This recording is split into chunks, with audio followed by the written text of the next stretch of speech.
Alpha classes દુધરેજમાં આપ સૌનું હાર્દિક સ્વાગત છે। આજે આપણે ઇંગ્લિશ ગ્રામરનો ભાગ નંબર 13 વિશે અભ્યાસ કરીશું। તો આપણે પાર્ટ ઓફ સ્પીચ ચાલુ હતી અને એમાં આપણે પ્રેપોઝિશનનો અભ્યાસ કરી રહ્યા છીએ। પ્રેપોઝિશનની અંદર આપણે મુખ્ય પ્રેપોઝિશન છે એ સિંગલ અભ્યાસ કરી લીધો। તો હવે એવી પ્રેપોઝિશન જે ખૂબ જ આપણને શું મુશ્કેલી ઊભી કરે છે કે ઓન વાપરવું, અબોવ વાપરવું કે ઓવર વાપરવું। એવી જ રીતે ઇન વાપરવું કે ઇનટુ વાપરવું। ઇન અને ઇનટુ બંનેનો અર્થ સરખો જ થાય છે ની અંદર, બરાબર ને। અબોવ, ઓવર, ઓન ત્રણનો અર્થ પણ કેવો થાય છે? સરખો થાય છે ની ઉપર। તો આ બધા શબ્દોનો જે ભેદ છે એ આપણે સમજવાનો છે। તો એવા થોડા શબ્દો છે, એવી પ્રેપોઝિશન છે, એવી નામયોગી છે જેનો આપણે અત્યારે અભ્યાસ કરીશું। ચાલો, અને જે વિદ્યાર્થીઓએ 1 થી 12 ભાગ નથી જોયા તે 1 થી 12 ભાગ પહેલાં જોઈ લે, પછી આ ભાગ સમજશે તો આસાનીથી સમજાઈ જશે। ચાલો, અહીંયા લખેલું છે ગૂંચવણ ઊભી કરતા પ્રેપોઝિશન નામયોગીનો ભેદ અને ઉપયોગ, બરાબર ને। કેવી રીતે એનો ભેદ પારખવો? તો બીસાઇડ એટલે ની બાજુમાં, અને બીસાઇડ્સ જો અહીંયા એસ લાગી જશે તો તમારે તદ ઉપરાંત ખાલી અર્થ પહેલાં તો યાદ રાખવાનો ગુજરાતી। બીસાઇડ એટલે બાજુમાં અને બીસાઇડ્સ એટલે ની ઉપરાંત કોઈ વસ્તુ કે વ્યક્તિમાં ઉમેરો કરવા માટે વપરાય છે।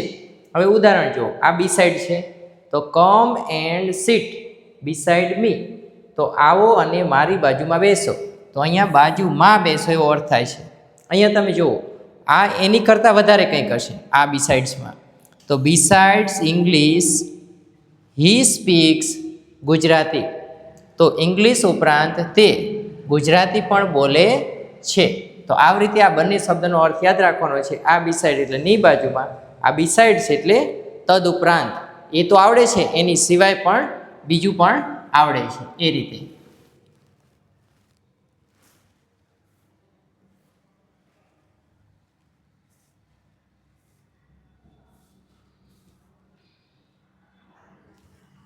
હવે જો અહીંયા પાછા બીજા બે છે, ઇન ટાઈમ અને ઓન ટાઈમ। તમને એમ થશે કે એમાં શું ડિફરન્સ? પણ એમાં પણ ડિફરન્સ છે। ઇન ટાઈમ અને ઓન ટાઈમમાં પણ ડિફરન્સ છે। ઓન ટાઈમ એટલે ચોક્કસ સમય, નિશ્ચિત, એક્ઝેક્ટ એ જ સમય, એની સિવાય જરાય આગું પાછું નહીં। તો ઘડિયાળના બિલકુલ યોગ્ય કે નક્કી કરેલા સમયે ના મોડું ના વહેલું, બંનેમાંથી એક પણ નહીં, ધ્યાન રાખજો। ઓન ટાઈમનો મિનિંગ શું થશે? બંનેમાંથી એક પણ નહીં, વહેલા પણ નથી આવવાનું, મોડા પણ નથી આવવાનું। જ્યારે ઇન ટાઈમ એટલે તમે એ ટાઈમની અંદર આવી શકો છો, બરાબર ને, મોડા પડી શકતા નથી। તો સમય રહેતા, સમયસર, સમયથી પહેલાં, તો નક્કી કરેલા સમયથી થોડું વહેલું અથવા છેલ્લી ઘડીએ કંઈ બગડે તે પહેલાં પહોંચી જવું। તો ઇન ટાઈમ તમારે ખાસ યાદ રાખવાનું છે કે જે ટાઈમ આપેલો છે એ ટાઈમ પહેલાં તમારે પહોંચી જવાનું છે, અથવા એક્ઝેક્ટ એ સમયે તો તમારે પહોંચી જ જવાનું છે, એને કહીશું ઇન ટાઈમ, બરાબર છે। અને ઇન ટાઈમમાં તમે વહેલા પહોંચી શકશો, કોઈ વાંધો નહીં, પણ ઓન ટાઈમમાં તમારે વહેલા પહોંચવાનું નથી। ત્યાં તો એક્ઝેક્ટ સમય કે 9 એટલે 9, 9માં 5 પણ નથી આવવાનું, 9 ને 5 પણ નથી આવવાનું, એવી રીતે। ચાલો, ઓન ટાઈમનું ઉદાહરણ છે, શું છે? The train arrived on time at 9 AM। હવે જો ટ્રેનમાં તમે જ્યારે પણ સાંભળશો અનાઉન્સમેન્ટ કરતા હશે કે ટ્રેન ઇઝ ઓન ટાઈમ, બરાબર ને, તો ગાડી સમયસર છે એવું બોલતા હશે। તો અહીંયા એ ઓન વાપરે છે। એ ઓન વાપરવાનું કારણ શું છે? કારણ કે જે ટાઈમે ગાડીને જે જગ્યાએ પહોંચવાનું હતું તે જ ટાઈમે ગાડી તે જ જગ્યાએ પહોંચી છે, એટલા માટે એનાઉન્સમેન્ટમાં ઓન ટાઈમ વાપરે છે। ઘણી વખત બિફોર ટાઈમ લખેલું હોય છે, પણ મોટાભાગે શું હોય છે કે ટ્રેન ઇઝ ઓન ટાઈમ, ગાડી સમયસર છે। તો અહીંયા શું લખેલું? The train arrived on time at 9 AM, 9 વાગ્યાનો સમય હતો અને એક્ઝેક્ટ 9 વાગે જ ગાડી આવી છે। તો ટ્રેન 9 વાગ્યાના ચોક્કસ સમયે આવી છે।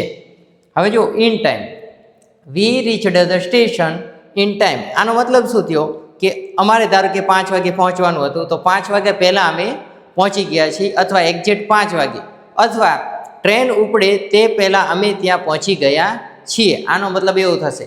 વહેલા પહોંચી શકશો આમાં તો ચાલશે, અને આમાં વહેલા પણ નહીં અને મોડા પણ નહીં। તો ઓન ટાઈમ અને ઇન ટાઈમ આ બંનેનો આટલો ડિફરન્સ છે। We reached the station in time to catch the train, તો ટ્રેન પકડવા માટે અમે સમયસર વહેલા પહોંચી ગયા, અને ટ્રેન પકડવા માટે તમારે 2-5 મિનિટ વહેલું પહોંચવું પડે છે. એટલા માટે અહીંયા ઇન ટાઈમ લખેલું છે અને અહીંયા ઓન ટાઈમ લખેલું છે.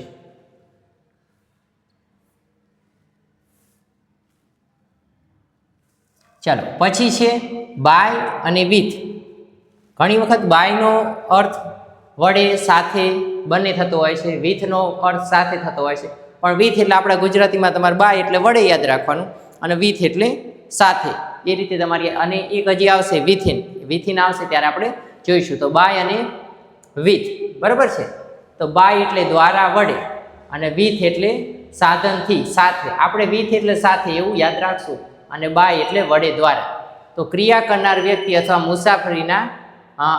મુસાફરીના વાહન દર્શાવવા. હવે અહીંયા એનું આપણે ઉદાહરણ જોશું એટલે આપણને ખ્યાલ આવશે. અહીંયા લખેલું છે the letter was written by Rahul. હવે જો જ્યારે વ્યક્તિ આવે, વ્યક્તિ દ્વારા કોઈ કાર્ય થતું હોય ત્યારે તમારે શું લખવાનું? બાય. અને વસ્તુ દ્વારા કોઈ કાર્ય થતું હોય ત્યારે તમારે લખવાનું વિથ. બસ આટલો ડિફરન્સ મગજમાં રાખવાનો. શું કે જ્યારે કોઈ કાર્ય વ્યક્તિ દ્વારા થતું હોય ત્યારે મોટા ભાગે બાય લગાડવાનું, બરાબર છે. અને જ્યારે કોઈ કાર્ય વસ્તુ દ્વારા થતું હોય ત્યારે તમારે વિથ લગાડવાનું. જો અહીંયા જો he cut the apple with knife. તેણે છરી વડે સફરજન કાપ્યું. The letter was written by Rahul. પત્ર રાહુલ દ્વારા લખાયો હતો, બરાબર છે. અહીંયા લખેલું છે વ્યક્તિ માટે હોય તો બાય લખવાનું છે, બાયથી વાક્ય બનાવવાનું. અને જો સાધન દ્વારા હોય તો વિથથી વાક્ય બનાવવાનું. બસ આટલો જ ડિફરન્સ છે બાય અને વિથમાં. હવે જો આ તમારે ખાસ જોવાના છે.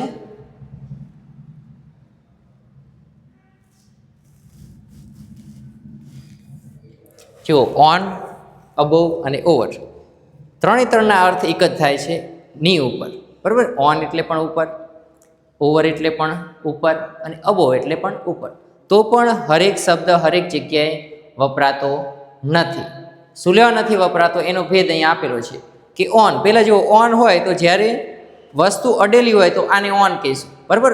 Pen is on my palm, બરાબર છે. આ પેન અડેલી છે એટલા માટે. પણ જ્યારે વસ્તુ નહીં અડેલી હોય તો પેન, ધાર કે આવી રીતે હું રાખીશ તો pen is above my palm, તો મારા હથેળી ઉપર છે, આ અડેલી નથી. પછી આ જ વસ્તુ છે જો ગતિ કરતી હશે, ધારો કે વિમાન હોય માથા ઉપરથી નીકળે તો પ્લેન ઇઝ હોરિઝોન્ટલ હોય તો અબોવ આવશે અને ગતિ કરતું હોય તો ઓવર આવશે, બરાબર છે. તો એવી રીતે ત્રણનો ભેદ છે એ તમારે અહીંયા લખેલો છે. જુઓ એક એક આપણે જોતા જઈએ. પહેલાં છે ઓન ટાઈમ. ઓન ટાઈમની અંદર પહેલું છે ઓન એટલે ની ઉપર. તો અહીંયા જે ગુજરાતી લખેલું છે તેનું શોર્ટ હું તમને કરી દઉં. એક તો અડેલું અને ઉપર અને ગતિમાં નહીં. આ ત્રણ વસ્તુ આની યાદ રાખવાની. એક તો અડેલું હોવું જોઈએ, ઉપર હોવું જોઈએ અને ગતિમાં ન હોવું જોઈએ.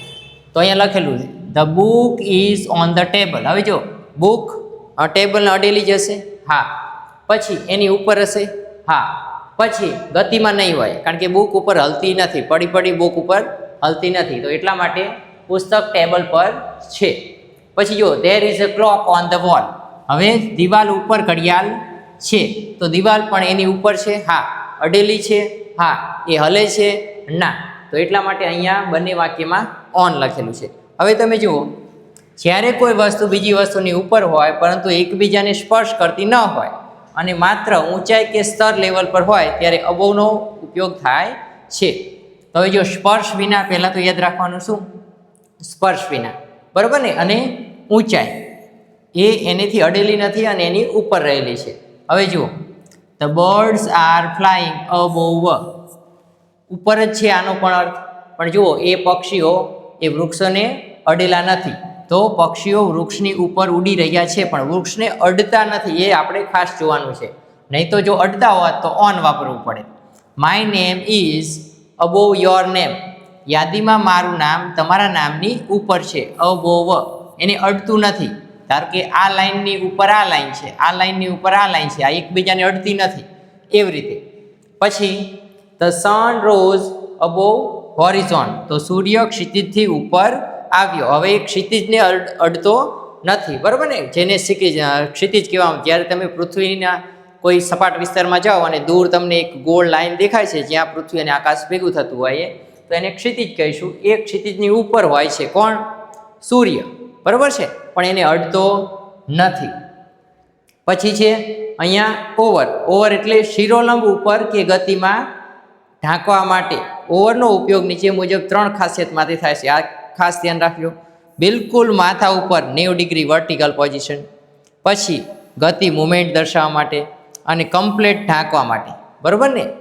હવે જો એના બધાના ઉદાહરણ છે. The fan is over my head, તો મારા માથાની ઉપર પંખો છે, અડેલો નથી, બરાબર છે, અને ગતિમાં પણ છે.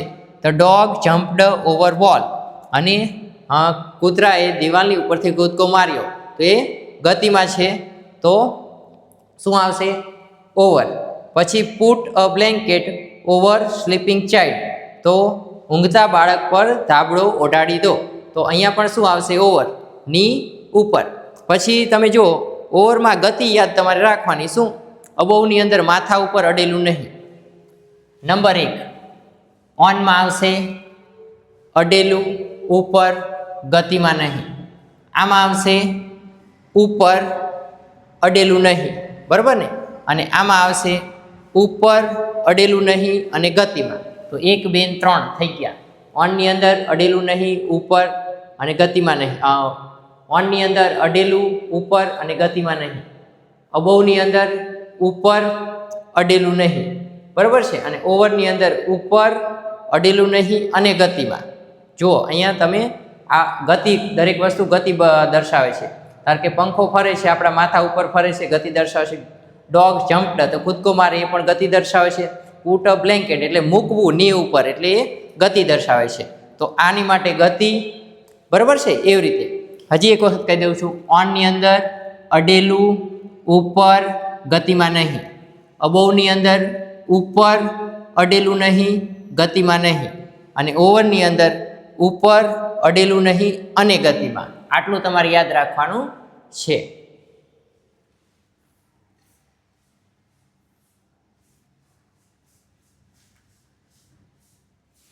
ચાલો, અહીંયા 3 એ બીજી વખત લખેલા છે, શોર્ટ ફોર્મમાં લખેલા છે કે ટૂંકમાં તમને સમજાય એ રીતે. ઓન તો સ્પર્શ, તો કે હા સ્પર્શ હોય છે, સપાટીને અડેલું હોય છે. અને પેન ઓન ધ નોટબુક. પછી અહીંયા જુઓ અબોવ એટલે ની ઉપર, અડેલું હોય છે? ના. એના સ્તરથી ઉપર હોય છે? હા. અને બીજું કે ગતિમાં હોતું નથી. સ્ટાર અબોવ અસ, તો તારાઓ આપણા માથા ઉપર છે, આપણી ઉપર છે. સ્ટાર અબોવ અસ. પછી અહીંયા જુઓ ઓવર. ઓવર એટલે ઉપર, અડેલું નહીં અને ગતિમાં, તો સીધું માથા ઉપર, ગતિ અથવા ઢાંકવું.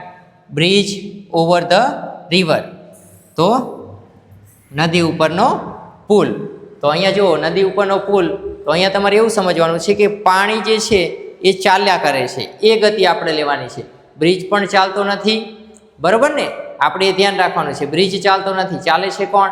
રિવર. રિવરની અંદર જે પાણી છે એ ચાલે છે, આપણે એવું સમજવાનું છે. એની ગતિ આપણે લેવાની છે.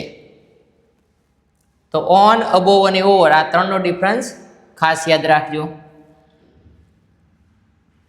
ચાલો, પછી છે બિટવીન અને અમોંગ. બંનેનું થાય છે ની વચ્ચે, બરાબર ને. બંનેનો શું અર્થ થશે?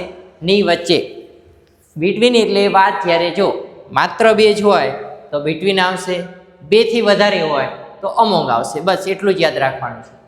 જ્યારે વાત 2 જ વ્યક્તિઓ, વસ્તુઓ વચ્ચેની હોય ત્યારે બિટવીન વપરાશે. જ્યારે 2 કરતાં વધારે હોય ત્યારે અમોંગ વપરાશે. અને એની પછી પણ એક અમોંગસ્ટ આવશે, એ આપણે પછી જોઈશું. Between. Distribute this Apple between 2 boys. 2 છોકરા વચ્ચે, 2 બાળકો વચ્ચે આ સફરજનને વહેંચી દો. પછી છે among. Distribute this Apple among all the student. તો આ સફરજન બધા વિદ્યાર્થીઓ વચ્ચે વહેંચો. તો આ જ રીતે જો 2 જ હોય તો બિટવીન, 2 થી વધારે હોય તો અમોંગ.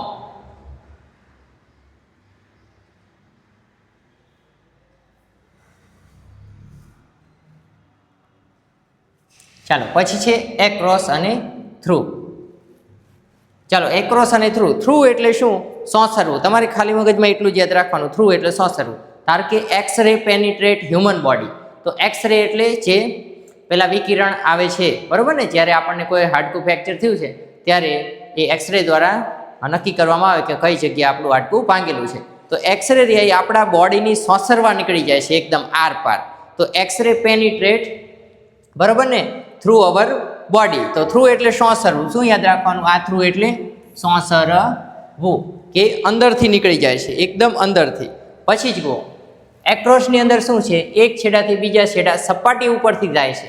ધારો કે હું અહીંથી આ લીટી આવી રીતે કરીશ તો આ એક્રોસ આવશે, કે આ જગ્યાથી આ જગ્યા સુધી આ હું ખાલી સપાટી ઉપર ચાલું છું, બરાબર ને, ખાલી સપાટી ઉપર સ્પર્શ કરું છું. તો આને આપણે શું કહીશું? એક્રોસ. ધારો કે હું રોડ ઓળંગીશ તો એને પણ આપણે શું કહીશું? એક્રોસ. અને ત્યાં આપણે થ્રુ નહીં વાપરી શકીએ, કારણ કે થ્રુ વાપરશું તો એનો મતલબ એવો થશે કે હું રોડમાંથી નીકળી ગયો, તો આપણે રોડને ખોદી અને એની સોંસરવા નીકળતા નથી, એટલે ત્યાં થ્રુ નથી વપરાતું. ત્યાં શું વપરાશે? એક્રોસ, કારણ કે એની સપાટી ઉપરથી ચાલવાનું છે, આપણે એની અંદર ઘૂસી જવાનું નથી. તો ભૂલથી પણ આ બંને શબ્દને એકબીજાની જગ્યાએ વાપરશો નહીં તો અર્થ તમારો બહુ જ અલગ પ્રકારનો થઈ જશે. ચાલો એક્રોસ, એક છેડાથી બીજા છેડા સપાટી પર. જ્યારે કોઈ ખુલ્લી સપાટી રેખા જેમ કે રસ્તો, નદી, ખેતર પર એક બાજુથી બીજી બાજુ જવાની વાત હોય ત્યારે વપરાય છે. અને થ્રુ એટલે ત્રિપરિમાણીય હોય, એની અંદર ઘૂસીને તમારે નીકળવાનું છે.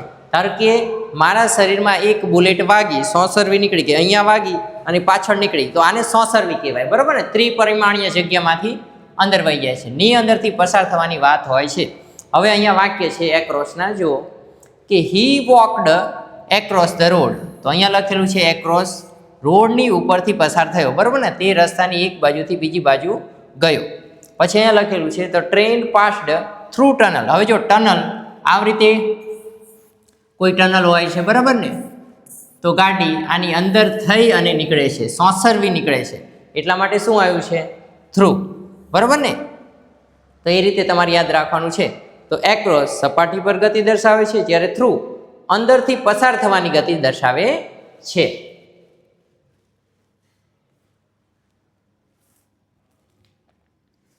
ચાલો પછી છે બિલો અને અંડર. બંનેનો અર્થ થાય છે નીચે જ, પણ છતાં પણ કંઈક ભેદ છે એમાં. શું ભેદ છે આપણે જોઈએ. અંડર એટલે નીચે, બિલો એટલે પણ નીચે. જ્યારે કોઈ વસ્તુ બીજી વસ્તુની બિલકુલ નીચે હોય અથવા સ્પર્શ કરતી ઢંકાતી હોય ત્યારે શું વપરાય? અંડર, બરાબર ને. અને બિલો જ્યારે સરખામણી, તાપમાન, સપાટીનું સ્તર કે સ્થાનમાં નીચો ક્રમ તો વગેરે દર્શાવવાનું હોય. તો તમારે આમાં થોડુંક તમે વિચારો તો ભૌતિક અને અભૌતિક વિશે તમારે યાદ કરી લેવાનું. એટલે તમને આ જે રહ્યું એ ભૌતિક દેખાય એ રીતે હશે, અને આ બિલો એટલે ન દેખાય એવી રીતે હશે. ધારો કે તાપમાન આપણે દેખાતું નથી, સપાટીનું સ્તર કે પછી સ્થાનમાં નીચો ક્રમ, બરાબર ને. ધારો કે તેનો મારી કરતાં 5મો ક્રમ વધારે ઊંચો આવેલો છે અથવા નીચો આવેલો છે, તો એ જે છે એ ક્રમને આપણે શું કહેવાય? એક અદ્રશ્ય અથવા એબ્સ્ટ્રેક્ટ નાઉનમાં સમજી શકીએ છીએ. તો તમારે આ બેનું એ ધ્યાન રાખવાનું. તો અંડર પહેલું વાક્ય છે the dog is sleeping under table. અંડરનો એક બીજો પણ ખાસ યાદ રાખવાનું. તમે જુઓ અહીંયા અંડર વપરાણું છે, આ ટેબલ નીચે સૂતું છે પણ ટેબલને અડેલું નથી, એ ધ્યાન રાખ્યું, બરાબર છે. તો કૂતરો ટેબલની નીચે ઊંઘી રહ્યો છે, તો અંડર એટલે નીચે અને અડેલું નહીં, એ ખાસ યાદ રાખવાનું. પછી બિલો, તો ટેમ્પરેચર ડ્રોપ્ડ બિલો 10 ડિગ્રી સેલ્સિયસ, તો તાપમાન 10 સેલ્સિયસથી નીચે ગયું. તો અહીંયા જે બિલો છે એ તમે સમજો, આ તાપમાન અદ્રશ્ય જે છે, આપણે એને ખાલી શું કહેવાય? માપી શકીએ છીએ, જોઈ શકતા નથી અથવા અનુભવી શકીએ છીએ. બિલો એટલે read the instruction below given below, નીચે આપેલી સૂચનાને તમે વાંચો. અહીંયા પણ એક સૂચના હશે, એની નીચેની સૂચનાને વાંચવાનું એવું કીધું છે. તો આ જે બિલો છે એ નીચે આ રીતે લખેલું છે કે સ્થાન, સરખામણી, તાપમાન, સપાટીનું સ્તર તે જગ્યાએ વાપરવાનું છે. અને અંડર કોઈ વસ્તુ હોય એની નીચે બીજું કોઈ વ્યક્તિ અથવા વસ્તુ હોય ત્યારે વાપરવાનું છે, બરાબર છે. અથવા તમે આ જે બધા વાક્ય લખેલા છે આ વાક્ય મુજબ પણ જો વાક્ય યાદ રાખી લેશો તો પણ તમને ઘણો ફાયદો થશે. કે જ્યારે આવી રીતે આવે છે કે the dog is sleeping under table, અથવા આવા ઘણા બધા વાક્ય હોય કે cat is under the table, બરાબર ને? તો એવા જે વાક્ય છે એ તમારે થોડા યાદ કરી લેવાના, એટલે તમને અંડર થોડું થોડું સમજાઈ જશે અને પછી ધીરે ધીરે પૂરેપૂરું સમજાઈ જશે. પછી છે ડ્યુરિંગ અને ફોર. તો ડ્યુરિંગનો અર્થ તમારે ગુજરાતીમાં યાદ રાખવાનો દરમિયાન. શું યાદ રાખવાનું? ડ્યુરિંગ એટલે દરમિયાન, બરાબર. અહીંયા ફોર એટલે માટે પણ થાય, પણ આ બીજી રીતે વપરાણું છે, એ હમણાં આવશે એટલે હું તમને. અહીંયા ફોર એટલે માટે. હા, એક વખત આપણે ફોર જોયું હતું, એ ફોર આપણે જોયું હતું ચાલુ પૂર્ણ વર્તમાન કાળમાં આપણે જોયું હતું સિન્સ અને ફોર એ જગ્યાએ, બરાબર છે. અને અહીંયા ફોર એટલે માટે. આનો અર્થ શું થશે? ફોર એટલે માટે. ત્યારે મેં કીધું હતું કે આપણે આ ફોરવાળી પ્રેપોઝિશન બાકી રહી ગઈ છે, અને એટલા માટે ફોરનો અર્થ અહીંયા માટે તમારે યાદ રાખી લેજો અત્યારે. અને એનો ડિફરન્સ હવે આપણે જોઈ લઈએ. ડ્યુરિંગ એટલે દરમિયાન, ચોક્કસ સમયગાળામાં ઘટનાના નામ દર્શાવે છે, બરાબર ને? આમાં સંખ્યા નથી હોતી. ફોર કેટલા સમયથી બની, કેટલો સમય બની, સમયની સંખ્યા કે ચોક્કસ ગાળો દર્શાવે છે. કલાક, દિવસ, વર્ષ એવું બધું દર્શાવે છે, બરાબર ને? તો આઈ fail asleep during the movie. તો અહીંયા તમે સમજો કે સમયનો ગાળો નથી બતાવ્યો, કે પિક્ચર ચાલુ હતું ત્યારે મને ઊંઘ આવી ગઈ, તે દરમિયાન મને ઊંઘ આવી ગઈ. અહીંયા શું લખેલું છે? આઈ સ્લેપ્ટ ફોર 2 hours. તો 2 કલાક માટે હું ઊંઘી ગયો, હું 2 કલાક માટે સૂઈ ગયો. તો અહીંયા જુઓ તમે, અહીંયા આ સમય દર્શાવે છે, આમાં સમય નથી દર્શાવતા. અહીંયા સમયના 2 પોઈન્ટ છે, એક સ્ટાર્ટિંગ પોઈન્ટ હશે, એક એન્ડિંગ પોઈન્ટ હશે. આમાં તમે જુઓ કે એ સમય દરમિયાન, બરાબર, આમાં સ્ટાર્ટિંગ એન્ડિંગ પોઈન્ટ કોઈ નથી, અહીંયા દર્શાવેલો નથી. તો ડ્યુરિંગ એટલે દરમિયાન અને ફોર એટલે માટે, એવું તમારે યાદ રાખવાનું છે. અને આવી જ રીતે વાક્યમાં વાપરવાના છે. અને મોસ્ટ ઓફ વાક્ય તમે જોજો આ જ રીતે આવતા હશે. તમે જે કંઈ ઇંગ્લિશ વાંચો છો અથવા કોઈ પણ જગ્યાએ ઇંગ્લિશ બોલતા હોય છે તો આ રીતે જ બોલતા હોય છે મોટાભાગના વ્યક્તિઓ. ચાલો, પછી છે ઇન ફ્રન્ટ ઓફ અને અપોઝિટ. હવે જો ઇન ફ્રન્ટ ઓફ એટલે ની સામે, અપોઝિટ એટલે ની સામે એવું થાય છે. પણ ધારો કે મારી પાસે કોઈ વસ્તુ છે, બરાબર છે, આ બોર્ડ છે, બરાબર, બોર્ડની હું આમ ઊભો છું, તો આ બોર્ડ અને એની હું સામે ઊભું છું, તો આ જે સામસામું થશે એ અપોઝિટમાં આવશે. શેમાં આવશે? અપોઝિટમાં આવશે. પણ ધારો કે કેમેરો છે એ પણ એની એક્ઝેક્ટ અપોઝિટમાં આવશે, સામે આવશે, બરાબર. સામે ખરું, પણ એની સામે જ મોઢું રાખીને છે એ રીતે. અને ઇન ફ્રન્ટ ઓફમાં શું હશે કે મારા ઘરની આગળ, અહીંયા લખેલું છે કે મારા ગેટની આગળ કાર પાર્ક કરેલી છે. તો એ કાર પાર્ક કરેલી છે, કયા મોઢા દ્વારા કાર પાર્ક કરેલી છે? કે એની સામે મોઢું છે કે એની આગળ મોઢું છે? ક્યાં મોઢું છે કારનું? એ કાર કેવી રીતે પડી છે એની જોડે કોઈ લેવા દેવા નથી. તો એટલા માટે car is parked in front of my gate. તો મારા ગેટની આગળ કાર પાર્ક કરેલી છે. અને હવે અહીંયા જુઓ, તો my shop is opposite the bank. આનો કહેવાનો મતલબ એવો છે કે મારી આ શોપ છે, આ બાજુ એનો દરવાજો છે, બરાબર છે, અને એની અપોઝિટમાં બેંક છે, આ વચ્ચે રસ્તો છે, અને આ બાજુ એનો દરવાજો છે. તો આને કહીશું અપોઝિટ, સામસામે. તો અપોઝિટ એટલે સામસામે, અને ઇન ફ્રન્ટ ઓફ એટલે ની સામે. પણ એના દરવાજા સામસામે છે કે નથી તેની જોડે આપણે કોઈ લેવા દેવા નથી. તો આ રીતે આ બંનેને તમારે યાદ રાખવાના છે કે અપોઝિટ હોય તો સામસામે દરવાજા ફરજિયાત હોવા જોઈએ, અથવા સામસામા એકબીજાની સામસામે મોઢા હોવા જોઈએ, એકબીજાની સામસામે એમના ફેસ હોવા જોઈએ, તો તમે તેને અપોઝિટ કહી શકશો. નહીં તો તમારે વાપરવું પડશે ઇન ફ્રન્ટ ઓફ.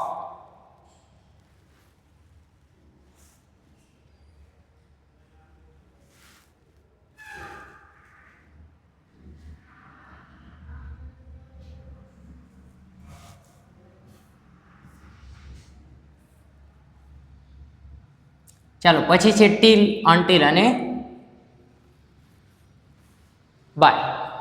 ટીલ એટલે સુધી, અનટીલ એટલે નકારાત્મક છે, કોઈ ક્રિયા ચોક્કસ સમય સુધી સતત ચાલુ રહે તે દર્શાવવા માટે. અને બાય એટલે સુધીમાં, તે સમય પહેલાં, ડેડલાઇન દર્શાવેલી છે એ પહેલાં પૂરું થઈ જવું જોઈએ. અહીંયા વાક્ય છે until. Wait here until I come back. હું જ્યાં સુધી ન આવું ત્યાં સુધી તારે રાહ જોવાની છે, ફરજિયાત.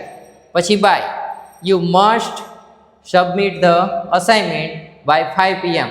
તો 5 વાગ્યાની પહેલાં તમારે એને પૂરા કરી દેવાના છે, સબમિટ કરી દેવાના છે. કોણે? અસાઇનમેન્ટને સબમિટ કરી દેવાના છે. અહીંયા જુઓ તમે, અહીંયા ડેડલાઇન નથી, અહીંયા ડેડલાઇન છે કે 5 વાગ્યા સુધીમાં જ તમારે જમા કરી દેવાના છે. અહીંયા જ્યાં સુધી હું ન આવું ત્યાં સુધી તારે જવાનું નથી, કોઈ ડેડલાઇન નથી. બરાબર છે? તો આ બે આવી રીતે વપરાશે, ટીલ અનટીલ. હવે જો ટીલ અને અનટીલ બંને સરખા જ છે. આ હકારાત્મકમાં વપરાશે અને અનટીલ નકારાત્મકમાં. બસ એટલો ડિફરન્સ છે ટીલ અને અનટીલનો. બાકી ત્રણેયના અર્થ અહીંયા સેમ છે. પછી બાય છે બીજી રીતે પણ વપરાતું હોય છે, જે આગળ આપણે ચર્ચા કરી હતી. પછી ઇન અને ઇનટુ. હવે આમાં ખાલી ગતિનો પ્રશ્ન છે. ઇન અને ઇનટુમાં શું છે? ખાલી ગતિનો પ્રશ્ન છે. ધારો કે bag, pen is in the bag. તો બેગની અંદર પેન પડી છે, બરાબર? પેન અંદર પડી હલતી નથી, એટલા માટે આપણે શું કહીશું કે pen is in the bag. પછી તમે સમજો કે I throw ball into the room, બરાબર ને? Into the classroom. તો અહીંયા ઇનટુ વાપર્યું. કેમ? કારણ કે દડો જે છે હું જ્યારે ઘા કરીશ ત્યારે એની ગતિ હશે. તો ગતિ હોય ત્યારે ઇનટુ અને ગતિ ન હોય ત્યારે ખાલી ઇન. એટલું તમારે યાદ રાખવાનું છે. ગતિ હોય ત્યારે ઇનટુ અને ગતિ હોય ત્યારે ઇનટુ અને ગતિ ન હોય ત્યારે ઇન. હવે જો ઇન એટલે ની અંદર. જ્યારે કોઈ વસ્તુ, વ્યક્તિ, પ્રાણી પૂર્વથી એટલે પહેલાંથી જ કોઈ જગ્યાની અંદર હોય અને સ્થિર સ્થિતિમાં હોય ત્યારે ઇન વપરાય છે. અને ઇનટુ તો જ્યારે કોઈ વસ્તુ, વ્યક્તિ બહારથી અંદર તરફ ગતિ કરતી હોય અથવા પ્રવેશ કરતી હોય, બરાબર ને? તો અથવા એકથી બીજા રૂપમાં પરિવર્તન થતી હોય તો એમ તે જગ્યાએ શું વપરાશે? ઇનટુ વપરાશે. અહીંયા જો વાક્ય લખેલા છે, the fish is in the water. તો માછલી પાણીની, જુઓ, માછલી પાણીની અંદર છે. ગુજરાતી પણ આવી રીતે થાય છે, કર્તાથી ચાલુ કરવાનું પછી છેક છેલ્લે વહી જવાનું. ઇંગ્લિશમાં એ રીતે ચાલુ થશે. અને જ્યારે આપણે ઇંગ્લિશમાંથી ગુજરાતી કરવાનું હોય ત્યારે પહેલાં કર્તાને લઈ અને છેલ્લા શબ્દથી મોસ્ટ ઓફ ચાલુ કરવાનું આવશે. ગુજરાતી એવી રીતે થશે, the fish fail into the water. તો અહીંયા લખેલું છે કે માછલી પાણીની અંદર પડી, બરાબર ને? હવે જો પાણીની અંદર જવાની ગતિ છે એટલા માટે ઇનટુ વપરાણું છે. અને પહેલેથી જ માછલી પાણીમાં હતી તો અંદર હતી એટલા માટે ઇન વપરાણું છે. તો આ રીતે તમારે બંનેને સમજવાનું છે. ની અંદર કોઈ વસ્તુ જતી હશે તો ઇનટુ, અને જો પહેલેથી જ અંદર હશે તો ઇન. ધારો કે આપણે કહેવી છે કે we live in India, we live in Gujarat, બરાબર? એ રીતે તો આપણે પહેલેથી જ આ દેશમાં રહીએ છીએ એટલા માટે ઇન.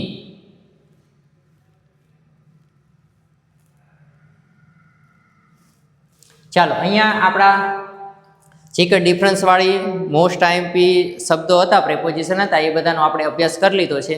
અને હવે આની પછીના લેક્ચરમાં આપણે noun, pronoun, verb, adverb, adjective, conjunction, preposition, interjection, એમાંથી હવે આપણે કન્જક્શન ભણીશું. આ પ્રેપોઝિશન હતા એ પૂરા થઈ ગયા છે અને હવે કન્જક્શન આની પછીના નેક્સ્ટ લેક્ચરમાં આપણે ભણીશું.